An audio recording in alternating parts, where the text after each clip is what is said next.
I wanted to come in real quick and give you a quick overview of what we mean when we're talking about primary prevention and the upstream approach.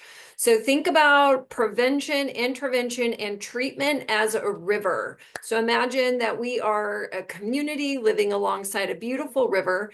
And what ends up happening is that all of the kids start to go down to the river, they jump in, they're having a great time, and then they floating down the river and they come to a waterfall and they're falling down the river. Okay, so all of a sudden, community members going, oh my gosh, high alert, let's go down to the bottom of the waterfall. Let's put on our first emergency responders, our treatment team. Let's pull them out of the river. Let's get them some care, administer first aid. This is considered treatment. This is a downstream approach. It is important, it's necessary, and it's needed. But what we end up finding is that we're spending so much time, resource, and energy into catching them, and they just continue to fall. So somebody has a bright idea and says, hey, let's go up and put like some life preservers and throw the kids some life preservers they can catch onto while they're floating down the river. Maybe we can put a net at the top of the waterfall and catch them there. Okay, so now what we have is we still have all of these resources that are going into intervention. This is intervention. This is what we would consider harm reduction. This is what we consider to be clean needle exchanges or clean injection sites in some major cities.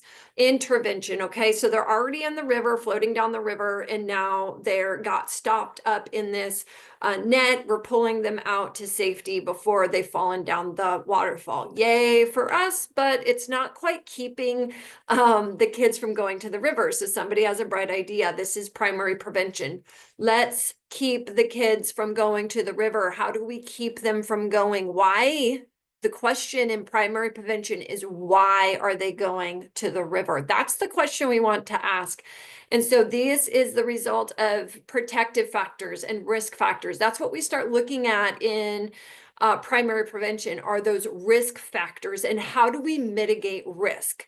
And so primary prevention is being sure that our communities, our families, our parents, our kiddos have the resources they need, have the education, has the support, the emotional, social wellness.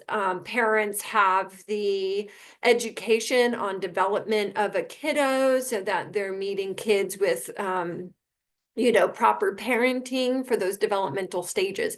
That is primary prevention. So much of that comes back to the community awareness, education programs.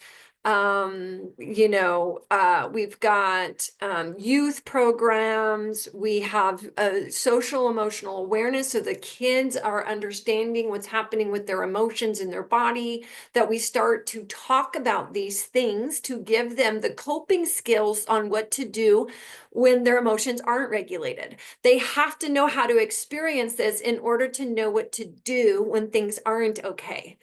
All right. So we need to teach our kids this. We need to teach our parents this. We need to teach our communities this. And we need to start talking about this. So this is primary prevention. Thanks so much. Downstream approach.